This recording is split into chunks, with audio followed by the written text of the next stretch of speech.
As you know, Catherine and Prince William have been going out together for quite a number of years. And woe betide anyone who tries to say no. Could Carole Middleton's quiet decision really bring Queen Camilla to tears? That's what royal sources are hinting at in a twist no one saw coming. Is a silent power shift unfolding inside Buckingham Palace? Keep watching for all the juicy details and hit that subscribe button so you don't miss out. It was just another quiet winter morning at Buckingham Palace. Staff moved through the corridors with their usual precision, everything on schedule, everything in place. But then, something shifted. A familiar face appeared at the gates, Carole Middleton. No press, no camera flashes, just Carole. She wasn't dressed for a royal event, no formal hat, no fanfare. What stood out most? The small leather briefcase she held tightly in her hand. She was expected to be miles away, visiting her grandchildren or spending time at home. So what was she doing here, walking through the palace entrance without warning? Those who saw her say her face was calm, but her presence was powerful. Quiet, but not casual. Purposeful. She was escorted without hesitation, directly to one of the palace's private rooms, the kind usually reserved for serious conversations, ones that don't make it into public schedules. And waiting inside was Queen Camilla. The meeting was private, no photos, no official acknowledgement. But by the time it was over, Camilla had reportedly emerged shaken. According to palace staff, she appeared visibly distressed, something rarely seen behind royal walls. What could have been said in that room to leave the queen consort in such a state? What exactly did Carole bring with her? And why now? The answers lie in a story that's been unfolding quietly for years, a story of tension, loyalty, and quiet power. Long before this surprise meeting, Carole Middleton had already made her mark in royal circles, not in headlines or ceremonies, but in the lives of the people who matter most to her. When Catherine married Prince William in 2011, Carole didn't fade into the background like many royal in-laws. She remained close, not just to her daughter, but to William, and eventually to their children. She wasn't a royal, and she never pretended to be. But her grounded presence offered something the palace often lacked: comfort, stability, and a sense of normalcy. She helped Catherine adjust to royal life when the spotlight was brightest. She offered William and Kate a family atmosphere far removed from the stiff protocols of the palace. And when their children arrived, she was hands-on, helping with school runs, weekend visits, and bedtime routines. While others saw her as Kate's mom, insiders knew she had quietly shaped how the Duke and Duchess approached parenting, public life, and even their relationship. She never sought attention. In fact, that's what made her so effective. Her influence wasn't loud, it was steady, and it helped mold the future monarchs into the relatable modern figures we see today. But influence, even when quiet, doesn't go unnoticed, especially in a world where every decision is watched and every bond is weighed. From the outside, Carole and Queen Camilla appeared perfectly civil. Public smiles, coordinated photo ops, family events where everyone stood in the right place and said the right things. But behind the scenes, a different picture was forming. Carole came from a hardworking background. She built a business from the ground up with her husband. Their success was earned, not inherited. And while admired by many, it didn't always sit well with the old guard at the palace. Within royal walls, class and tradition still hold sway. Lineage matters. And Carole, despite raising a future queen, was often seen as an outsider. Small moments began to add up. Invitations that once came regularly started arriving late, or not at all. Her suggestions for family gatherings were overlooked. Even simple conversations seemed colder. During the planning of William and Catherine's wedding, Carole reportedly offered thoughtful personal touches, only to be told those decisions were already being handled. Over time, these rejections became routine. Queen Camilla, born into nobility, had long since learned how to move within those circles. Some say she saw Carole's growing presence as disruptive, not dramatic, but different. And different in royal terms often means dangerous. The tension didn't explode. It simmered year after year until it could no longer be ignored. At first, it was subtle. Carole began to appear less often at royal events. She was no longer standing beside Kate at official outings or making casual visits to Kensington Palace. Observers assumed she was stepping back to give the royal family space. But was that the real reason? Behind the scenes, it became clear that some visits were being shortened without notice. Family trips became complicated to arrange, and decisions that once included Carole were now being made entirely by palace aides. Then came one moment that left royal watchers stunned. At Prince Louis's school concert in early 2024, both Camilla and Carole attended. But something was different. They stood on opposite ends of the room. No conversation, no acknowledgement, not even a polite glance. Prince William was seen moving back and forth between them, trying to ease the silence, but the air was tense. This wasn't just a random cold shoulder. It felt like the visible result of years of quiet strain, finally spilling into public view. And it raised a serious question. Was Carole being edged out of her own grandchildren's lives?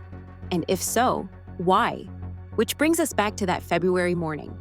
According to multiple palace sources, Carole Middleton's briefcase didn't just contain notes, it held records, real ones, logs of missed visits, messages that were never returned, event changes that seemed designed to push her further and further from her family.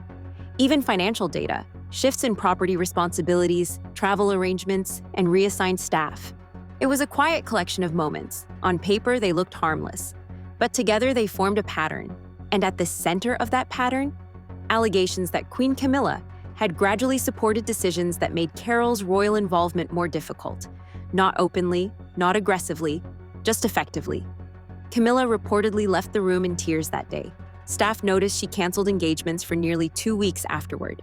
When she returned, her energy had changed. Fewer smiles, shorter appearances, less interaction with aides. Internally, changes came quickly.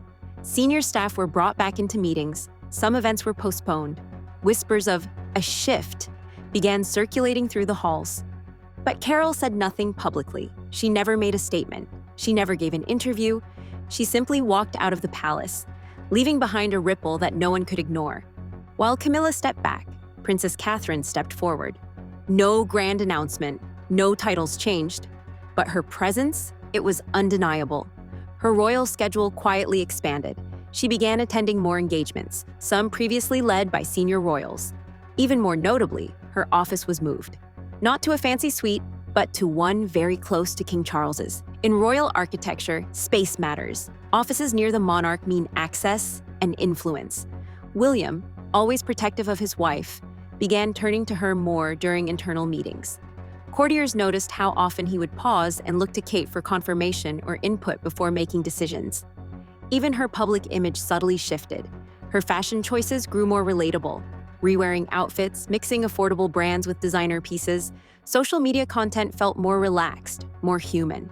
Real moments with her children, smiles behind the scenes. These weren't random decisions. They were part of a carefully measured change, one that echoed a quieter but growing authority. Kate wasn't just the Princess of Wales. She was starting to act like a future queen, not by birthright, but by leadership. And behind her, silently, stood the influence of someone who'd shaped her values from the start. At the heart of this royal storm are two women from vastly different worlds, Carole Middleton and Queen Camilla. Camilla, once seen as an outsider herself, was born into British aristocracy. She's fluent in the customs of high society, the kind that operate quietly behind velvet curtains and handwritten place cards. Over time, she learned how to survive in royal circles not by resisting tradition, but by mastering it. Her journey to acceptance was anything but smooth, but she eventually earned her place, first as the woman beside Charles, and later as queen consort. Carole Middleton, on the other hand, comes from a world far removed from palace gates. The daughter of a builder and a shop clerk, she worked as a flight attendant before launching her family business, Party Pieces, with her husband. Their life was built on hustle, not heritage. Their success, earned, not inherited. Yet despite these different origins, both women share one thing: fierce devotion to their families.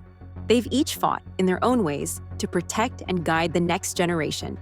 But while Camilla rose by navigating palace politics, Carole did something else. She stayed grounded. She didn't adapt to the royal world. She created space for her daughter and grandchildren to remain connected to real life. This contrast between structure and spontaneity, between duty and warmth, is where the tension lies. Carole represents something the palace doesn't always know how to handle: change that feels personal, not political, not strategic, just human. And that can be deeply unsettling in a place that has long operated on order, rank, and careful tradition. But the thing is, both women matter. Camilla holds the history.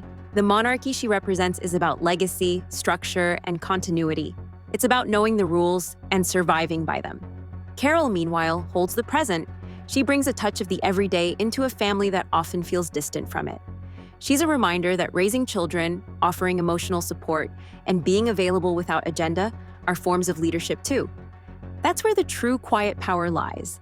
And now, as these two influences stand on either side of Catherine, their roles are more critical than ever.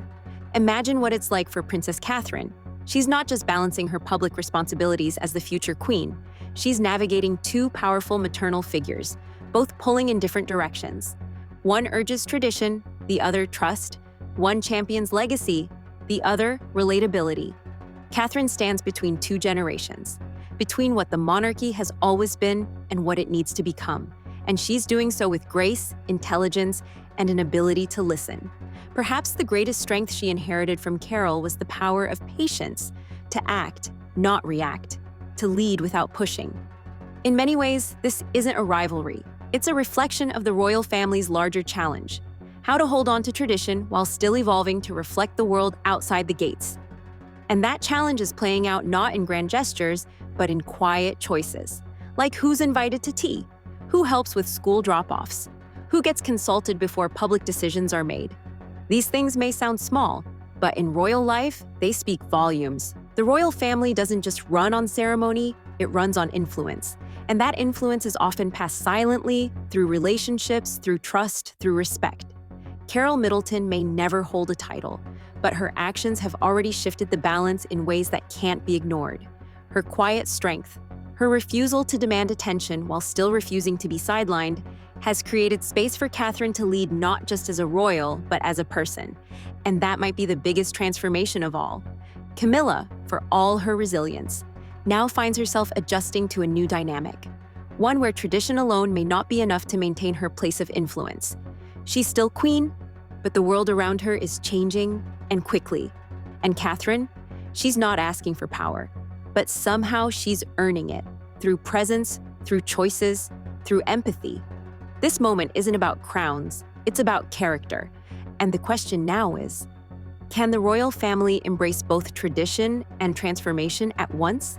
Can it honor the legacy of Camilla's journey while allowing space for Carole's presence to remain part of the royal story? Because in the end, this isn't just a tale of two mothers, it's a test for the monarchy itself. And what happens next depends on how both women choose to shape the future, not just for themselves, but for the next generation watching closely. Since that quiet visit in February, nothing has been publicly confirmed. No statements, no explanations. But within palace walls, things are changing. Carole remains silent. Catherine continues to rise. Camilla's presence, while still steady, feels quieter now, less commanding. And for royal watchers, a bigger question now lingers. Did Carole Middleton's quiet decision mark a turning point inside Buckingham Palace? Is a new kind of royal influence, one built on presence, not protocol, starting to take root? We may not have the full story yet, but one thing's certain: the power behind the throne isn't always the one in the spotlight. What do you think? Is Catherine stepping up because of her mother's silent strength? Or is this just another chapter in the monarchy's long, complex story? Let us know in the comments. We'd love to hear your thoughts. And if you want more behind-the-scenes stories from inside the royal world, don't forget to like, subscribe, and hit that notification bell. There's so much more to come.